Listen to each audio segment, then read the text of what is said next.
चलो ठीक है, ध्यान से देखना। पी ब्लॉक तत्व, ठीक है, पी ब्लॉक तत्व इस चैप्टर से 12th बोर्ड एग्जाम में 7 नंबर का क्वेश्चन पूछा जाता है। कितने नंबर का? 7 नंबर का, ठीक है। और ये चैप्टर बहुत बड़ा है, जैसा कि आपको पता भी है, ये बहुत बड़ा चैप्टर है। लेकिन हम लोग क्या स्टार्ट किए? क्रैश कोर्स, ठीक है। तो क्रैश कोर्स से स्टार्ट कर रहे हैं, तो इसका यहाँ पर क्रैश कोर्स का मतलब ये नहीं कि हम आपको सिर्फ क्वेश्चन कराएं, आंसर कराएं, क्वेश्चन आंसर कराएं, ठीक है। इसका मतलब ये बिल्कुल भी नहीं है। हम आपको पहले बेसिक चीज़ बतलाएंगे, ठीक है, और उस बेसिक चीज़ में जहाँ से क्वेश्चन बनता है बोर्ड एग्जाम में, ठीक है, वो सब कुछ आपको इसमें मिलेगा, ठीक है। और जो नहीं मिला, जो क्वेश्चन बोर्ड एग्जाम में पूछा और ये बेसिक में नहीं आया, तो उसको हम अलग से क्वेश्चन आंसर बतलाएंगे, ठीक है, समझा के बतलाएंगे। ऐसा नहीं कि सिर्फ क्वेश्चन आंसर लिखवा देंगे, ऐसा नहीं कराएंगे, ठीक है। तो आज का 7वां चैप्टर है आपका पी ब्लॉक तत्व, ठीक है, जो इनऑर्गेनिक केमिस्ट्री का पहला चैप्टर है और केमिस्ट्री का 7वां चैप्टर है, ठीक है। तो ये पी ब्लॉक तत्व क्या होता है, इसके बारे में आपको पता होगा, आप 11th क्लास में पढ़ चुके हो। पी ब्लॉक तत्व के बारे में समझ लो, थोड़ा सा समझ लेते हैं, उसके बाद आगे देखेंगे। अब आपको पता है शुरू में पी ब्लॉक तत्व या आप पीरियोडिक टेबल जब पढ़ रहे होंगे तो वहाँ भी आपको बताया गया होगा कि जब किसी भी तत्व के इलेक्ट्रॉनिक विन्यास का अंतिम इलेक्ट्रॉन जिस उप कक्षा में प्रवेश करता है, उसके आधार पर आवर्त सारणी को 4 वर्गों में बांटा गया है, ठीक है। आवर्त सारणी को 4 वर्गों में बांटा गया, S block, P block, D block और एफ ब्लॉक, ठीक है। फिर से समझो, किसी भी तत्व के इलेक्ट्रॉनिक विन्यास के आधार पर, ठीक है, किसी भी तत्व के इलेक्ट्रॉनिक विन्यास के आधार पर हम इलेक्ट्रॉनिक विन्यास निकालेंगे और इलेक्ट्रॉनिक विन्यास निकालने के बाद उस तत्व का अंतिम इलेक्ट्रॉन जिस उप कक्षा में जाएगा, ठीक है, तो उसको हम उस ब्लॉक का तत्व कहते हैं। फॉर एग्जाम्पल, जैसे देखो हाइड्रोजन की बात अगर हम लोग कर ले, हाइड्रोजन का परमाणु संख्या कितना होता है? 1। इलेक्ट्रॉनिक विन्यास निकालोगे तो क्या लिखोगे? 1s1। तो ये हाइड्रोजन तत्व है। इस हाइड्रोजन तत्व के अंतिम इलेक्ट्रॉन क्या है? ये है। किस उप कक्षा में गया? एस में। तो हाइड्रोजन को कहेंगे एस ब्लॉक का तत्व। क्या कहेंगे? एस ब्लॉक का तत्व। समझ में आया? किसी भी तत्व के इलेक्ट्रॉनिक विन्यास का अंतिम इलेक्ट्रॉन जिस उप कक्षा में प्रवेश करता है, उसके आधार पर तत्व को 4 वर्गों में वर्गीकृत किया जा सकता है। पहला एस ब्लॉक तत्व, ठीक है, अगर अंतिम इलेक्ट्रॉन एस उप कक्षा में जाएगा तो कहेंगे एस ब्लॉक का तत्व है। अंतिम इलेक्ट्रॉन पी ब्लॉक में जाएगा, पी उप कक्षा में जाएगा तो कहेंगे पी ब्लॉक का तत्व है। अंतिम इलेक्ट्रॉन डी उप कक्षा में जाएगा तो कहेंगे डी ब्लॉक का तत्व है। अंतिम इलेक्ट्रॉन एफ उप कक्षा में जाएगा तो कहेंगे एफ ब्लॉक का तत्व है। समझ में आया? फॉर एग्जांपल एक और देख लेते हैं हम। जैसे मान लो कार्बन है, कार्बन का एटॉमिक नंबर कितना होता है? 6। इलेक्ट्रॉनिक कॉन्फ़िगरेशन निकालो, 1s2, 2s2, 2p4। तो अंतिम इलेक्ट्रॉन किस सब सेल में जा रहा है, किस उप कक्षा में जा रहा है? कहोगे सर पी में जा रहा है। इसका मतलब ये कार्बन पी ब्लॉक का तत्व है, ठीक है। तो इस प्रकार से हम लोग डिसाइड करते हैं। तो समझ में आ गया होगा कि पी ब्लॉक तत्व का मतलब क्या, ठीक है। तो हम यहाँ पर कह सकते हैं कि जब किसी तत्व के इलेक्ट्रॉनिक विन्यास का अंतिम इलेक्ट्रॉन पी उप कक्षा में प्रवेश करता है तो उस तत्व को पी ब्लॉक तत्व कहते हैं। बोलो समझ में आया? किसी तत्व के इलेक्ट्रॉनिक विन्यास का अंतिम इलेक्ट्रॉन जिस उप कक्षा में प्रवेश करता है उसे पी ब्लॉक तत्व कहते हैं। समझ में आया? तो चलो अब हम लोग पीरियोडिक टेबल की कुछ बेसिक जानकारी आपको दे दे कि पीरियोडिक टेबल में क्या क्या चीज होता है। तो देख लो पहले। अब देखो पीरियोडिक टेबल में आप 2 चीज देखते होंगे। आप 11th में पढ़े, 10th में पढ़े, यहाँ से पढ़ते आ रहे हो। इसमें 2 चीज मिलता है हमको। एक मिलता है आवर्त और दूसरा मिलता है वर्ग। क्या मिलता है? आवर्त मिलता है और दूसरा चीज मिलता है वर्ग। आजा आराम से आराम से।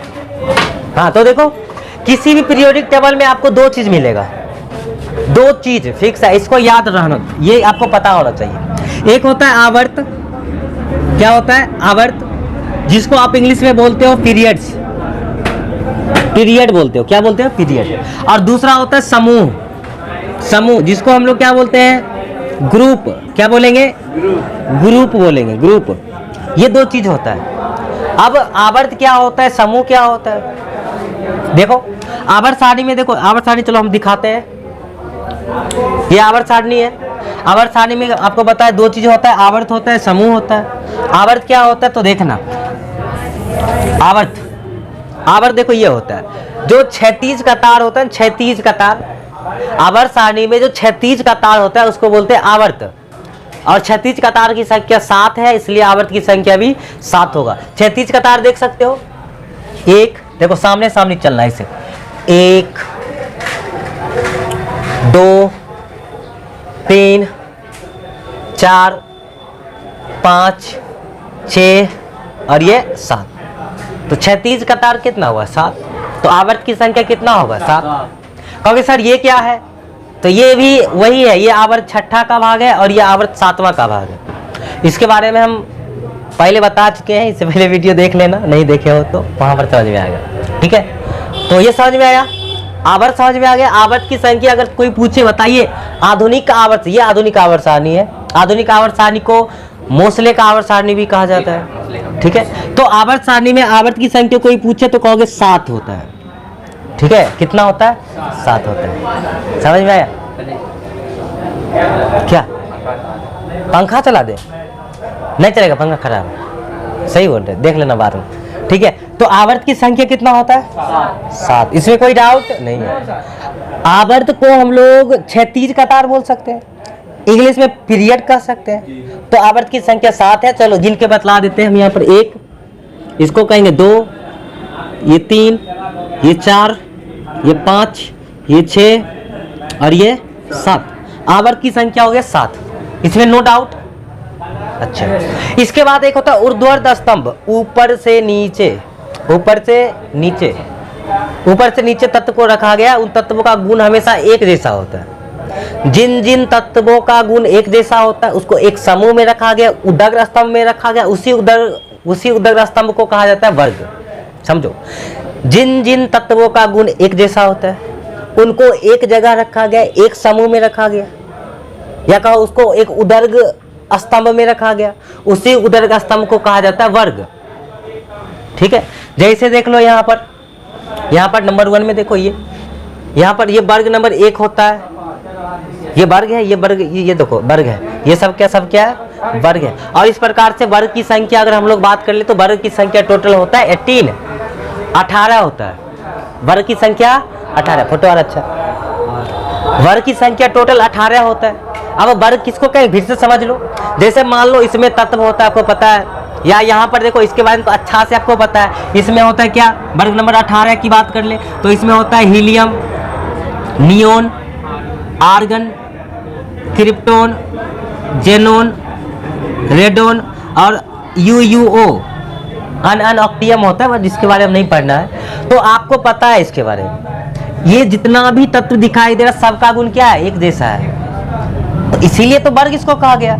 हम क्या बताएं? जिन जिन तत्वों का गुण एक जैसा होता है, गुण समान होता है, उसको एक उदग्र स्तंभ में रखा गया। तो देखो ये सब जितना भी तत्व है, ये सब तत्व का गुण एक जैसा है, इसलिए इसको एक उदग्र स्तंभ में रखा गया। उदग्र मतलब ऊपर से नीचे। ठीक है, तो इसको उदग्र स्तंभ में रखा गया और इसी चीज को कहा जाता है वर्ग। अब कहोगे सर कैसे एक जैसा गुण है? तो देखो सब अक्रिय नोबेल गैस है, अक्रिय गैस है, सबका संयोजकता 0 होता है, सबका संयोजकता 0 होता है। सबके बाह्यतम कक्षा में 2-2 इलेक्ट्रॉन होता है, हीलियम को छोड़ करके। हीलियम अपवाद है, हीलियम के बाह्यतम कक्षा में मात्र 2 ही इलेक्ट्रॉन होता है। हीलियम को छोड़ करके सबके बाह्यतम कक्षा में कितना इलेक्ट्रॉन है? 8। बाह्यतम कक्षा में 8 इलेक्ट्रॉन, संयोजकता 0, वैलेंसी 0। ठीक है, तो इसलिए इसको वर्ग कहा गया क्योंकि सब तत्व का गुण एक जैसा है। तो इस प्रकार से वर्ग की संख्या टोटल कितना? 18। आप चाहो तो लिख सकते हो ऐसे करके, इसको कहेंगे 1, ये 2, ये 3, ये 4, ये 5, ये 6, 7, 8, 9, 10, 11, 12, इसको क्या कहते? 13, 14, 15, 16, 17 और ये 18। वर्ग की संख्या टोटल कितना? 18। आवर्त पूछेगा कि बताइए आधुनिक आवर्त सारणी में आवर्त की संख्या, तो कहोगे 7, वर्ग की संख्या 18। ठीक है, तो पता है एक चीज और समझो, ये जो 1, 2, 3, 4, 5 करके लिखा गया आवर्त, ये वर्ग जो संख्या 1, 2, 3 ऐसे करके लिखा गया, ये आधुनिक मान्यता के अनुसार है। जब पीरियोडिक टेबल बना था, ठीक है, जब मोसले महोदय के द्वारा ये इस पीरियोडिक टेबल को तैयार किया गया था, तो उस समय 1, 2, 3, 4, 5 ऐसे नहीं लिखा जाता था। उस समय लिखा जाता था कैसे पता है? 1 का ए बताए थे उस दिन क्लास में आपको, 1 का ए, 2 का ए, 3 का ए, 4 का ए, समझ में आया? तो उस तरह से लिखा जाता था, लेकिन अब वैसे नहीं लिखा जाता। लेकिन हमारे बोर्ड एग्जाम में यहाँ से भी क्वेश्चन पूछे जाते हैं कि बताइए वर्ग नंबर 17 में, या ऐसे कहेगा कि पूछेगा बताइए क्लोरीन जो है वो आधुनिक आवर्त सारणी के किस वर्ग में उपस्थित है। तो वहाँ पर 17, 18 नहीं देगा, वहाँ पर 17, 18 नहीं देगा, वहाँ पर देगा 5 का ए, 6 का ए, 7 का ए, ऐसे करके देगा। तो वो भी पता होना चाहिए। तो चलो हम लोग देखते हैं किसको 1 का ए, किसको 1 का बी कहेंगे, ध्यान से देखना। अब देखो वर्ग नंबर 1 जो है, वर्ग नंबर 1 इसको कहा गया 1 का ए, 1 का ए। वर्ग नंबर 2 को कहा गया 2 का ए। वर्ग नंबर 13 को कहा गया 3 का ए। फिर से देख लो 3 का ए, इधर घुर जाते हैं। वर्ग नंबर 4 को क्या कहा गया 4 का ए। वर्ग नंबर 5 को 5 ए। वर्ग नंबर 16 को 6 ए। वर्ग नंबर 17 को 7 ए। वर्ग नंबर 18 को 8 का ए कहा गया। ठीक है, मतलब ए कहां से कहां तक आया, कहोगे सर 1 ए से लेकर के 8 ए तक आया। इसके बाद ए का नंबर खत्म, अब बी का नंबर आएगा। तो बी कहां से स्टार्ट होगा, 1 बी, 2 बी, 3 बी, ऐसे। तो देखो वर्ग नंबर 11 जो है इसको कहा जाता है 1 का बी, 1 का बी। वर्ग नंबर 12 को 2 का बी। वर्ग नंबर 3 है, अब आ जाओ, वर्ग नंबर 3 को कहा जाता है 3 का बी। वर्ग नंबर 4 को 4 का बी। वर्ग नंबर 5 को 5 बी, 6 को 6 बी, 7 वर्ग नंबर 7 को 7 का बी। और देखो वर्ग नंबर 8, 9, 10 ये तीनों को इकट्ठे क्या कहा जाता है, 8 का बी, 8 का बी कहा जाता है। समझ में आया? इस तरह से ये वर्ग को डिसाइड किया गया। पहले इस तरह से डिसाइड किया जाता था और अभी 1, 2, 3, 4, 5, 6, 7, 18 तक इस तरह से किया गया। समझ में आ गया बात? तो ये तुम्हारा आवर्त हो गया, वर्ग हो गया, ये 2 चीज समझ में आया। आवर्त की संख्या 7 और वर्ग की संख्या 18। ठीक है, अब देखो, अब हम लोग यहाँ पर बात करेंगे आज हम लोग जो पढ़ेंगे पी ब्लॉक तत्व। तो पी ब्लॉक तत्व आप 11th क्लास में भी पढ़ चुके हो। तो वहाँ पर हम लोग पूरा पी ब्लॉक तत्व नहीं पढ़े थे। वहाँ पर 11th क्लास में आपको एस ब्लॉक तत्व पढ़ाया जाता है। पी ब्लॉक तत्व स्टार्ट किया जाता है जिसमें से आपको वर्ग नंबर 13 और वर्ग नंबर 14 यहाँ तक पढ़ाया जाता है। और अभी जो आप लोग 12th क्लास में पढ़ोगे यहाँ पर आपको वर्ग नंबर 15 से लेकर के वर्ग नंबर 18 तक पढ़ना पड़ेगा। और यहाँ से ही बोर्ड एग्जाम में आपसे क्वेश्चन पूछेगा। ठीक है, बोर्ड एग्जाम में यहीं से क्वेश्चन आपको मिलेगा। ठीक है, तो ये हो गया। और इसके बाद देखो अब हम लोग बात कर ले ब्लॉक की बात। ब्लॉक, ठीक है, ब्लॉक। तो ये जो आधुनिक आवर्त सारणी है इसको 4 वर्गों में बांटा गया है, टोटल 4 वर्गों में। या तुम कह सकते हो आधुनिक आवर्त सारणी में जितना भी तत्व है इन सभी तत्वों को 4 वर्गों में वर्गीकृत किया गया। तो किस चीज के आधार पर किया गया, इसका वर्गीकरण किस चीज के आधार पर किया गया, तो समझो किस आधार पर किया गया।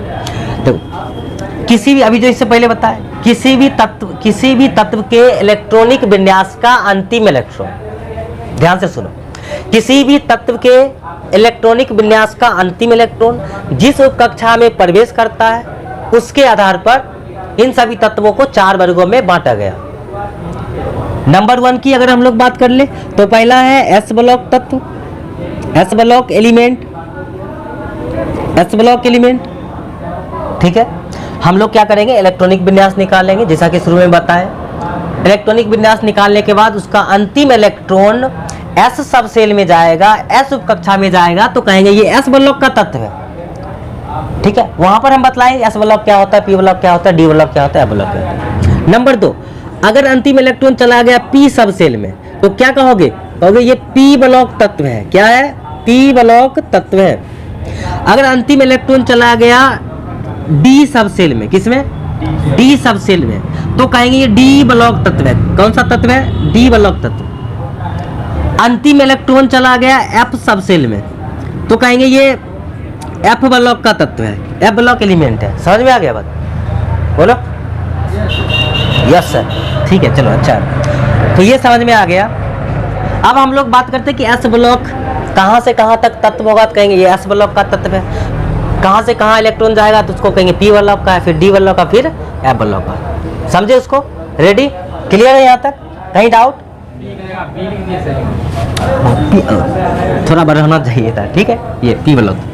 तो चलो देखते हैं आगे, किसको एस ब्लॉक कहा गया, किसको पी ब्लॉक कहा गया, किसको डी ब्लॉक कहा गया और किसको एफ ब्लॉक कहा गया। समझो ध्यान से, वर्ग नंबर 1 और वर्ग नंबर 2, मतलब वर्ग नंबर ये 1 है, आपको पता है वर्ग नंबर 1 है और ये वर्ग नंबर 2 है। तो वर्ग नंबर 1 और वर्ग नंबर 2 में जितना भी तत्व जाता है वो सब एस ब्लॉक तत्व के अंतर्गत रखा गया। किसके अंतर्गत? एस ब्लॉक तत्व। क्यों? क्योंकि इलेक्ट्रॉनिक विन्यास निकालोगे तो अंतिम इलेक्ट्रॉन पी एस सब सेल में जाएगा, इसलिए एस ब्लॉक कहा गया। किसको किसको? तो वर्ग नंबर 1 और वर्ग नंबर 2 में जितना भी तत्व होगा क्या कहलाएगा? एस ब्लॉक तत्व। ठीक है, तो यहाँ पर देखो लगाया हुआ निशान है वर्ग नंबर 1 और वर्ग नंबर 2, कौन सा तत्व? एस ब्लॉक, एस ब्लॉक लिखा हुआ है। ठीक है, इसमें जितना भी तत्व होगा एस ब्लॉक का होगा। ठीक है, इसके बाद हम लोग बात करते हैं पी ब्लॉक तत्व। तो देखो वर्ग नंबर 13 से लेकर के वर्ग नंबर 18 तक, वर्ग नंबर 18 तक जितना भी तत्व आएगा उन सभी तत्वों को हम लोग कहेंगे ये पी ब्लॉक का तत्व है। क्यों? क्योंकि इलेक्ट्रॉनिक विन्यास निकालोगे अंतिम इलेक्ट्रॉन पी सब सेल में जाएगा। किस में जाएगा? पी सब सेल में। इसलिए इसको इस वर्ग नंबर 13 से लेकर 18 तक के तत्व को कहा जाता है पी ब्लॉक तत्व। ठीक है, ये पी ब्लॉक तत्व यहां से लेकर के यहां तक कौन सा तत्व? पी ब्लॉक तत्व, पी ब्लॉक एलिमेंट। समझ में आ गया? चलो इसके बाद डी ब्लॉक, एस ब्लॉक हो गया, पी ब्लॉक हो गया, अब डी ब्लॉक। डी ब्लॉक तत्व देखो कहां से स्टार्ट होता है? वर्ग नंबर 3 से लेकर के वर्ग नंबर 12 तक में जितना भी तत्व होगा वो सब तत्व क्या कहलाएगा? डी ब्लॉक तत्व। यानी कि यहां से लेकर के यहां तक, देखो लाइन यहां पर दिया हुआ है, यहां से लेकर यहां तक, ये सभी तत्व क्या कहलाएंगे? डी ब्लॉक तत्व। ठीक है, इसके बाद होता है एफ ब्लॉक तत्व। देखो एफ ब्लॉक तत्व में अगर हम इसकी बात कर ले तो ये आवर्त नंबर 6 है। आवर्त नंबर कितना? ये 6 है और ये आवर्त नंबर 7, मतलब उसी का ये ग्रुप दिया हुआ है। ठीक है, तो हम लोग एफ ब्लॉक तत्व जब हम लोग चैप्टर पढ़ेंगे एफ ब्लॉक तो वहां पर बताएंगे। ठीक है, बस ये एफ ब्लॉक तत्व है, इसको बाद में देख लेंगे हम लोग। समझ में आया? चलो थोड़ा थोड़ा बात यहाँ पर भी हम कुछ बात कर लेते हैं जो आपको बोर्ड एग्जाम में पूछता है। तो चलो इसको हटा देते हैं, इसके बाद वाला फिगर आएगा वहां पर हम लोग समझेंगे। ठीक है, मिटा इसको। यस।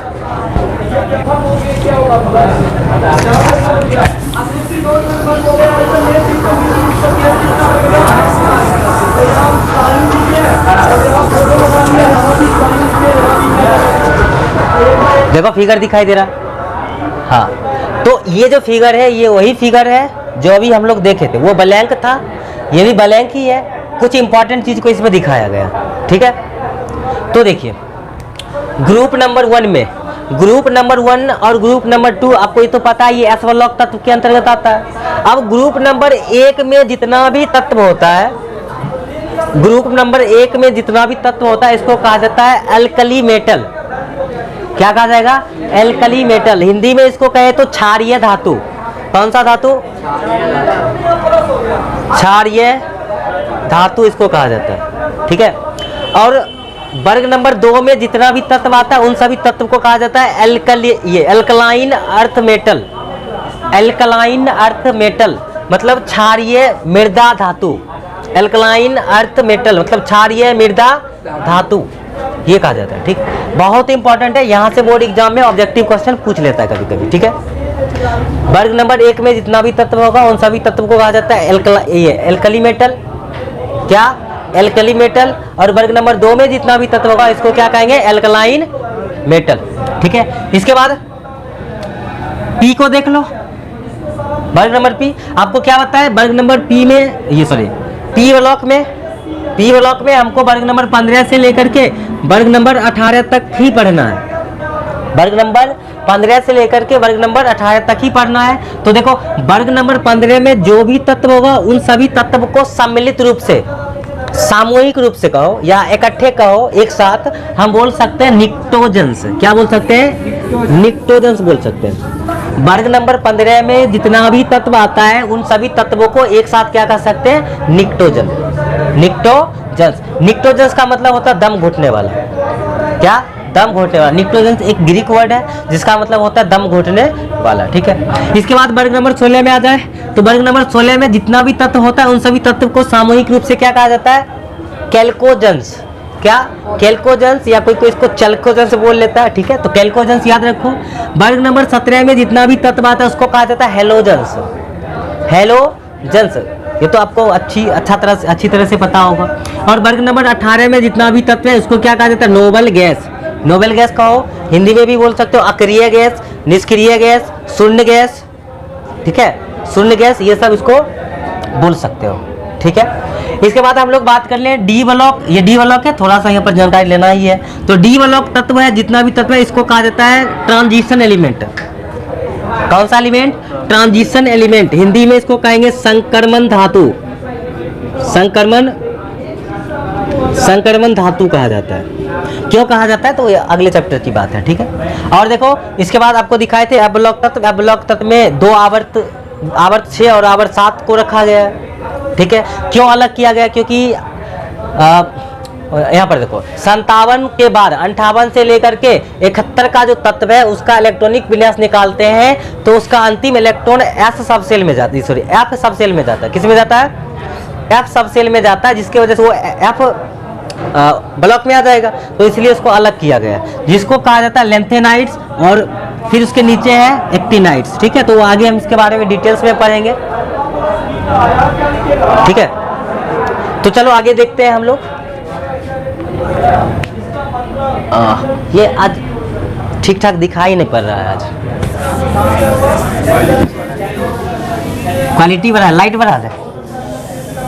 चलो देखो टाइम होगा तो बोलना, ठीक है, 2 मिनट पहले। इसके बाद अब हम लोग चैप्टर को स्टार्ट कर लेते हैं, ठीक है। चैप्टर को स्टार्ट कर लेते हैं। देखो ये पी ब्लॉक तत्व क्या होता है, परिभाषा हम लोग समझते हैं, इससे पहले हम समझ चुके हैं। अब यहाँ पर लिखा हुआ मिलेगा आपको, वही चीज है।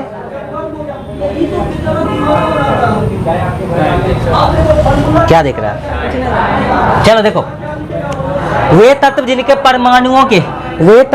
परमाणुओं के अंतिम इलेक्ट्रॉन पी उप कक्षा में स्थित होते हैं। किसमें, पी उप कक्षा में स्थित अंतिम इलेक्ट्रॉन। इलेक्ट्रॉनिक विन्यास निकालोगे, देखोगे कि अंतिम इलेक्ट्रॉन किस सब सेल में जा रहा है, किस उप कक्षा में जा रहा है। अगर वो पी में गया तो कहेंगे पी ब्लॉक तत्व है, ठीक है, उसे पी ब्लॉक तत्व कहते हैं। देखो आवर्त सारणी में समूह 13 से 18 तक के तत्व पी ब्लॉक में रखे गए हैं। ग्रुप नंबर 13 से लेके ग्रुप नंबर 18 तक के तत्व को पी ब्लॉक तत्व में रखा गया है, लेकिन हमको उतना तक पढ़ना नहीं है। कहां से कहां तक पढ़ोगे, 15 से लेकर के 18, हमको बस ये इतना ग्रुप पढ़ना है, ठीक है। चलो आगे बढ़ते हैं।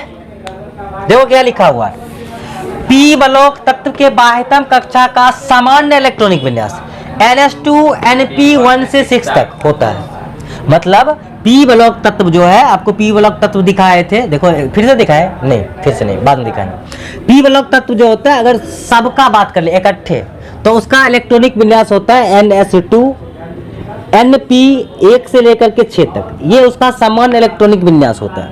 इसको और अच्छा से हम बताएंगे, अभी टेंशन नहीं लेने का, ठीक है, अभी टेंशन नहीं लेना है, बस यहाँ पर थोड़ा सा समझ लो। बस देखो हम ये बता रहे हैं, सामान्य इलेक्ट्रॉनिक विन्यास NS2 NP1 से लेकर के 6 तक। अब देखो आपको पता है S जो सब सेल होता है, उप कक्षा होता है, इसमें 2 ही इलेक्ट्रॉन आ सकता है, पहले से पता है।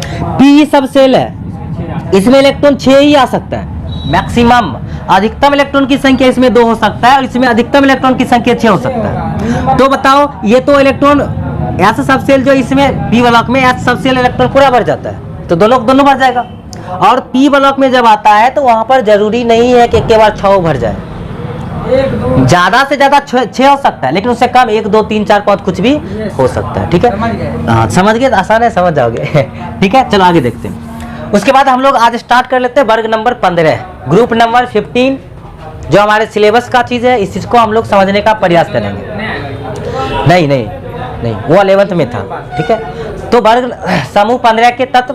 अब देखो समूह 15 के तत्व जो है, इसको नाइट्रोजन परिवार कहा जाता है। क्यों, क्योंकि पहला तत्व नाइट्रोजन आता है, इसलिए नाइट्रोजन परिवार इसको कहा जाता है, ठीक है। हाँ आगे देखो, क्या, हाँ अभी नहीं नापना है, ठीक है। देखो आवर्त सारणी 5 के ए, दबाए लिखा हो 5A आवर्त सारणी 5A के 5 तत्व है। 5 के ए में 5 तत्व रखा गया है। 5 के ए में देखो 5 का ए जो होता है वो वर्ग नंबर 15 आता है। और उसमें 5 तत्व है। पहला तत्व है नाइट्रोजन, पहला तत्व क्या है? नाइट्रोजन, जिसका संकेत N। दूसरा तत्व फास्फोरस, जिसका संकेत P। तीसरा तत्व आर्सेनिक है, जिसका संकेत S। अगला तत्व ये तीसरा जो भी हो अपना गिनो यार। उसके बाद अगला तत्व है एंटीमनी, Sb। उसके बाद लास्ट वाला तत्व है विस्मत, इसको हम इसका संकेत Bi लिखते हैं, ठीक है। तो ये 5 तत्व देख लिए हो, आवर्त सारणी 5 के ए के 5 तत्व है, ये सब है नाइट्रोजन, फास्फोरस, आर्सेनिक, एंटीमनी तथा विस्मत। तुमसे ऐसे पूछेगा बताओ नाइट्रोजन आधुनिक आवर्त सारणी के किस वर्ग में है? कहोगे 5 के ए, 5A वर्ग 15 है। अच्छा, इसके लिए ट्रिक बतलाते हैं, ठीक है। वर्ग नंबर 15 में कौन कौन सा तत्व आएगा, इसको हम कैसे ट्रिक से याद कर सकते हैं, एकदम देख लो, आसान है, बहुत आसान है। आ गया, हाँ देखो वर्ग नंबर 15 है। अब देखो इसमें कौन कौन सा तत्व है, तो नाइट्रोजन, फास्फोरस, आर्सेनिक, एंटीमनी, विस्मत। हाँ, ये अनपेंटियम होता है, इसको छोड़ो, ये ज्यादा इंपॉर्टेंट है नहीं, ठीक है। तो देखो अब इसका ट्रिक बतलाते हैं। देखो ना पी ऐसे सबके बीच, ना पी ऐसे सबके बीच, ये ट्रिक है। देखो ना मतलब नाइट्रोजन, पी मतलब फास्फोरस, ऐसे मतलब आर्सेनिक, सबके, देखो सबके मतलब एंटीमनी, बीच मतलब विस्मत, ये होता है। ना पी ऐसे सबके बीच, ना पी ऐसे सबके बीच, क्या ना पी पानी ने, पानी सबके बीच पी लेंगे, ओ अल्कोहल, ठीक है, डैश, ठीक है, वो सबके बीच नहीं पीना है। ना पी ऐसे सबके बीच, ये इसका ट्रिक रहा, आप इसको याद कर सकते हो, बाकी बात याद रहना चाहिए आपको। ना पी ऐसे सबके बीच, ना मतलब नाइट्रोजन, पी मतलब फास्फोरस, एस ऐसे मतलब एस तो आर्सेनिक, सबके बीच, सबके मतलब क्या Sb, एंटीमनी, बीच मतलब विस्मत Vi, ठीक है। ये अब देखो वर्ग नंबर 15 के जो तत्व है, इसका कुछ सामान्य गुण बतला दे रहे हैं। नंबर 1 में क्या है, ये देखो नाइट्रोजन वायुमंडल में 78% पाया जाता है। कितना प्रतिशत? 78% पाया जाता है। उसके बाद फास्फोरस भूपर्पट्टी में सर्वाधिक मात्रा में पाए जाने वाला 10वां तत्व है। फास्फोरस भूपर्पट्टी में सर्वाधिक मात्रा में पाया जाने वाला 10वां तत्व है। इसके बाद समूह 15 के तत्वों को सामूहिक रूप से निकोजन्स कहा जाता है। निकोजन्स क्या? निकोजन्स याद रखोगे, ये बोर्ड एग्जाम में क्वेश्चन इस तरह से पूछा जाता है। वर्ग 15 के तत्वों को सामूहिक रूप से मतलब एक साथ सबको क्या कहा जाएगा? निकोजन्स, ठीक है। अर्थात इसका मतलब होता है दम घोटने वाला। क्या होता है इसका मतलब? दम घोटने वाला होता है, ठीक है। इसके बाद वर्ग 15 में ऊपर से नीचे आने पर धात्विक गुणों में वृद्धि होती है। जब आप वर्ग नंबर 15 में देखोगे, जब ऊपर से नीचे आओगे तो परमाणु का जो धात्विक गुण है उसमें क्या होगा? वृद्धि होगा। मतलब उसका धात्विक गुण धीरे धीरे क्या होगा? बढ़ते जाएगा। परमाणु संख्या जैसे जैसे बढ़ता है उसका धात्विक गुण बढ़ते जाता है, ठीक है। उसके बाद देखो नाइट्रोजन एवं फास्फोरस अधातु है। मतलब वर्ग नंबर 15 में ये देखो नाइट्रोजन और ये फास्फोरस, ये दोनों का दोनों क्या है? अधातु है। इसके बाद इसमें आर्सेनिक है, Sb मतलब एंटीमनी। देखो ये आर्सेनिक और ये एंटीमनी, ये दोनों का दोनों उपधातु है। आप याद रखोगे, एग्जाम में पूछा जाता है कि निम्नलिखित में कौन उपधातु है? तो उपधातु आपको पता है 6 उपधातु होता है, 6-7, ठीक है, 7 होता है, 7 याद रखोगे, ठीक है। तो यहाँ पर वर्ग नंबर 15 की बात कर ले तो वर्ग 15 में 2 उपधातु है, आर्सेनिक है और ये Sb एंटीमनी, ठीक है, ये 2 उपधातु है। अब देखो कह रहा कि जबकि विस्मत क्या है? धातु। ये जो विस्मत दिखाई दे रहा है ये विस्मत क्या है? धातु है। ये सब के बारे में थोड़ा सा सामान्य जानकारी है, इसको पता होना चाहिए आपको। उसके बाद आगे देखो वर्ग 15 के तत्वों का VEC मतलब क्या? Valence electronic configuration. Valence electronic configuration मतलब बाह्यतम कक्षा का इलेक्ट्रॉनिक विन्यास, मतलब लास्ट वाला का, ठीक है। क्या होता है? NH2NP3, NH2NP3। देखो ये पूरा P ब्लॉक तत्व की बात नहीं कर रहे हम, P ब्लॉक तत्व पूरा का बात नहीं करते। किसका बात कर रहे हैं? वर्ग नंबर 15 का। अब देखो थोड़ा सा और हम बतला दे, थोड़ा सा बैक करते हैं, थोड़ा सा और बैक कर लेते हैं ताकि आपको समझ में आ जाए। देखो वर्ग नंबर 15 कहाँ पर है? वर्ग नंबर 15 यहाँ पर होता है, ये है वर्ग नंबर 15। अब वर्ग नंबर 15 में जितना भी तत्व होगा उसके बाह्यतम कक्षा में इलेक्ट्रॉन की संख्या होता है 5। वर्ग नंबर 15 के तत्व जो होता है उसके बाह्यतम कक्षा में इलेक्ट्रॉन की संख्या होता है 5। कितना? 5 होता है।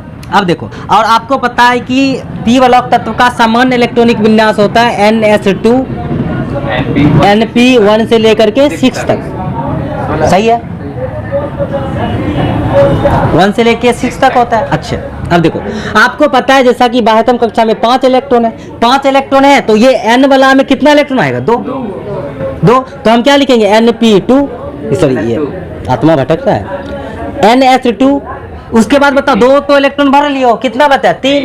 तो 3 किस में जाएगा? p में जाएगा, तो लिखोगे NP3, बस, है ना? वही बात वहां पर लिखा गया। ठीक है, चलो सबके बारे में थोड़ा सा बतला देते हैं। वर्ग नंबर 14 के बाह्यतम कक्षा में 4 इलेक्ट्रॉन, वर्ग 15 के बाह्यतम कक्षा में 5 इलेक्ट्रॉन, वर्ग नंबर 16 के बाह्यतम कक्षा में 6 इलेक्ट्रॉन, वर्ग 17 के बाह्यतम कक्षा में 7 इलेक्ट्रॉन, वर्ग 18 के बाह्यतम कक्षा में 8 इलेक्ट्रॉन होगा। चलो, हमको तो 15 से नहीं पढ़ना है, तो 15 का देखते। 15 का तो बता ही दिए। 16 में देखो, वर्ग नंबर 16 इसमें आओगे तो वर्ग नंबर 16 में देखो, इसके बाह्यतम कक्षा में 6 इलेक्ट्रॉन है। अब आपको पता है सामान्य इलेक्ट्रॉनिक विन्यास ये होगा, तो क्या लिखोगे? NH2, इसमें तो 2 इलेक्ट्रॉन फिक्स ही है, तो बताओ कितना बच गया? 4। तो क्या लिखोगे? NP4। तो ये वर्ग नंबर 16 के लिए हुआ। वर्ग नंबर 17 की अगर हम लोग बात करें तो बाह्यतम कक्षा में 7 इलेक्ट्रॉन, तो क्या लिखोगे? NH2, ये तो 2 फिक्स है, बता कितना? 5। तो लिखोगे NP5। सही है। वर्ग नंबर 17, ये वर्ग नंबर 18 की बात कर ले तो बाह्यतम कक्षा में 8 इलेक्ट्रॉन, तो क्या लिखोगे? NH2, ये तो 2 इलेक्ट्रॉन फिक्स है, बता कितना? 6। तो NP6। देखो गया, 1 से लेकर के 6 तक धीरे धीरे बढ़ते जा रहा है, तो ये इसका सामान्य इलेक्ट्रॉनिक विन्यास होता है। सही है। चलो, इसके बाद थोड़ा सा और देख लेते हैं हम लोग।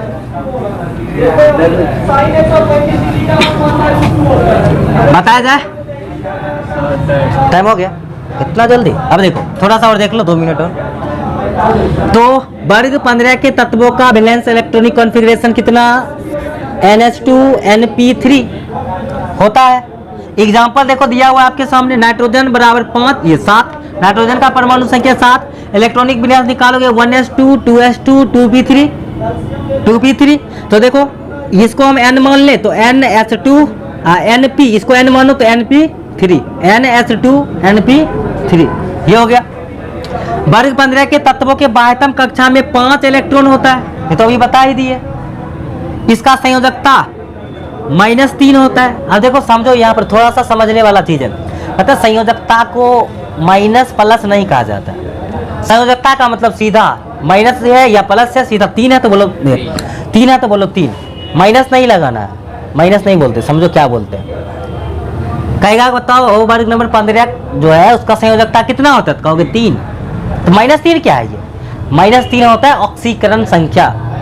क्या होता है? ऑक्सीकरण संख्या। अगर इसका पूछे बताओ ऑक्सीकरण संख्या कितना होगा तो कहोगे -3, या अगर किसी का +3 हो रहा है तो कहोगे ऑक्सीकरण संख्या पूछेगा तो कहोगे +3, लेकिन संयोजकता का है तो सीधा 3।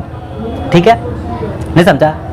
फिर से बताएं, अगर संयोजकता बोले तो संयोजकता में माइनस या प्लस नहीं लगाया जाता। ठीक है, माइनस है या प्लस है वो बात की बात है, माइनस है प्लस है, सिर्फ बताओ 3 है, 5 है तो बोलो 5 है, 4 है तो बोलो 4 है। संयोजकता माइनस प्लस नहीं होता। ऑक्सीकरण संख्या पूछे तो कहोगे -3 है या +3 है, ऐसे बोल सकते हो। इसके बाद फास्फोरस का संयोजकता नहीं है, संयोजकता 5 बोलो, 5 बोलो। ऑक्सीकरण संख्या कहे तो +5 होता है। इसे जल में डुबाकर रखा जाता है, किसको? फास्फोरस को। ये पता है फास्फोरस बहुत क्रियाशील तत्व है, आगे हम पढ़ेंगे डिटेल में इसके बारे में। फास्फोरस अधिक क्रियाशील होता है, ठीक है, इसलिए इसको जल में डुबा करके रखा जाता है। जल के साथ ये कोई अभिक्रिया नहीं करता है। ठीक है, इसके बाद नाइट्रोजन गैसीय अवस्था में जबकि अन्य सभी द्रव अवस्था में होता है। ठीक है, नाइट्रोजन गैस अवस्था में, बाकी बात सब किस अवस्था में होता है गधा? ठोस अवस्था में। किस अवस्था में?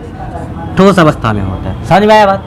तो ये है। और इसके बाद अगला क्लास जो हमारा होगा वो होगा हाइड्राइडो का निर्माण, मतलब वर्ग नंबर 15 का जो तत्व होता है वो सब हाइड्रोजन के साथ अभिक्रिया करके हाइड्राइड का निर्माण करता है। इसलिए हम लोग देखेंगे कि हाइड्राइड का निर्माण ये कैसे होता है अगले क्लास में। ठीक है, आज के लिए इतना ही रहने देते हैं। ठीक है, जाओ।